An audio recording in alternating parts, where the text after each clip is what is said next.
الصوم لله يجزي كيف شاء به نحمدہ و نصلی علی رسولہ الکریم اما بعد بسم اللہ الرحمن الرحیم۔ معزز خواتین و حضرات، السلام علیکم ورحمۃ اللہ وبرکاتہ۔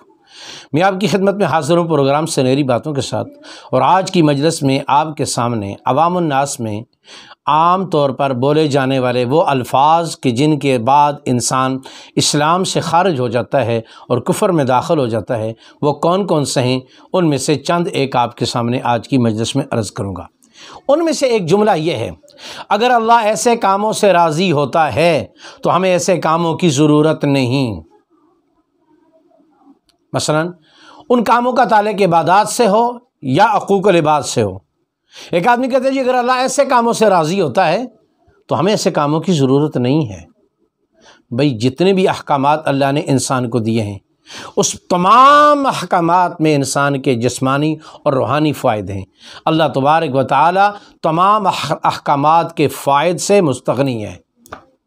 اگر کل کائنات کفر پہ جمع ہو جائے، اللہ کی شان میں ذرہ برابر فرق نہیں آ سکتا، اور کل کائنات اگر ایک مومن کے دل کی طرح پاک اور صاف ہو جائے تو اللہ کی شان میں ذرہ برابر اضافہ نہیں ہوتا۔ جتنے بھی اعمال ہیں، خواہ ان کا تعلق حقوق اللہ سے ہے یا حقوق العباد سے ہے، ان کے کرنے کے بعد انسان کا جسمانی اور روحانی فائدہ ہے۔ کوئی عمل ایسا نہیں ہے کہ جس سے انسان کی جسمانی فائدہ نہ ہو، مادی فائدہ نہ ہو اور روحانی فائدہ نہ ہو۔ ہر حکم میں اللہ پاک نے انسان کے دونوں فائد رکھے ہیں، مادی فائد بھی رکھے ہیں اور اللہ رب العزت کی ذات نے روحانی فائد بھی رکھے ہیں۔ اللہ تعالیٰ اسی انسان کو روحانی طور پر اور مادی طور پر ترقی دینا چاہتے ہیں۔ مثلا نماز ہے، نماز پڑھنے کا سب سے پہلا فائدہ یہ ہے کہ انسان پاک اور صاف ہوتا ہے، اور پاک اور صاف رہنا انسان کی بنیادی ضرورتوں میں سے ایک ضرورت ہے۔ نماز کے فوائد میں سے ایک بہت بڑا فائدہ دنیاوی طور پہ یہ ہے، اللہ رب العزت کی ذات اس کے لیے رزق کے دروازے کھولتے ہیں، رزق کی تنگیوں کو ختم فرماتے ہیں۔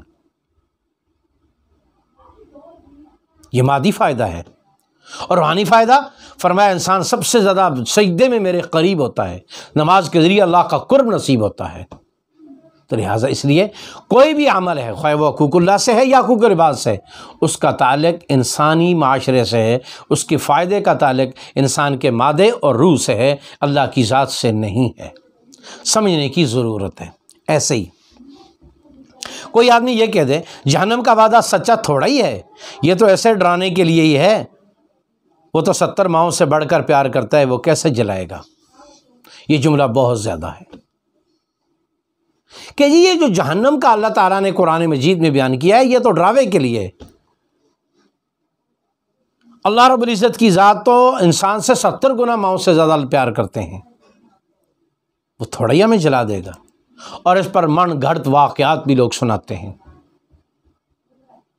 یاد رکھیے، اللہ رب العزت کی ذات نے پہلی قوموں کے بارے میں فرمایا وہ بھی میرے بندے تھے، ان سے بھی مجھے ایسی محبت تھی جیسی تم سے محبت ہے۔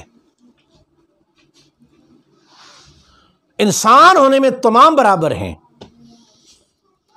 کیا قوم نوح، قوم عاد، قوم سمود، قوم سبا، قوم صالح، قوم شعیب، قوم لوط، یہ ساری تباہ نہیں ہوئی؟ ان کے اوپر اللہ کے عذاب نہیں آئے؟ کہ اللہ نے قرآن مجید میں فرعون کے بارے میں نہیں فرمایا اغرقوا وادخلوا، ادھر سے وہ پانی میں غرق ہوا، ادھر سے وہ جہنم میں داخل ہو گیا؟ فرعون بھی تو اللہ کی پیدا کردہ مخلوق تھی، اللہ نے اس کو انسان بنایا تھا۔ شداد بھی تو اللہ کا بندہ تھا۔ حضرت نوح علیہ السلام کا بیٹا جس کے بارے میں قرآن میں ہے، وہ بھی اللہ کا بندہ تھا۔ قرآن مجید 29ویں سپارے میں فرمایا 2 بیویاں ایمان میں معیار ہیں، اور 2 عورتیں کفر کے والے سے ان کو اللہ نے مثال کے طور پر بیان کیا۔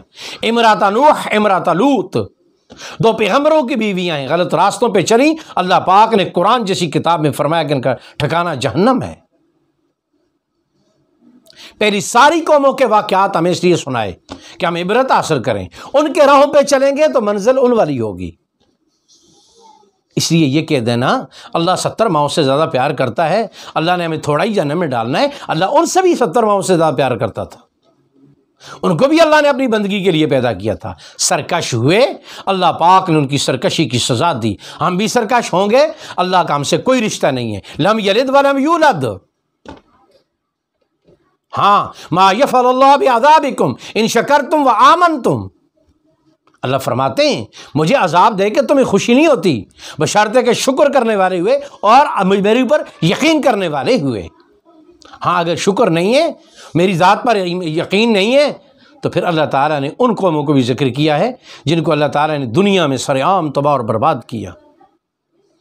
اس لیے اللہ 70 ماؤں سے پیار کرتے ہیں، اس پیار میں وہ بڑھاؤ اپنے اللہ کے حبیب کی اطاعت کر کے۔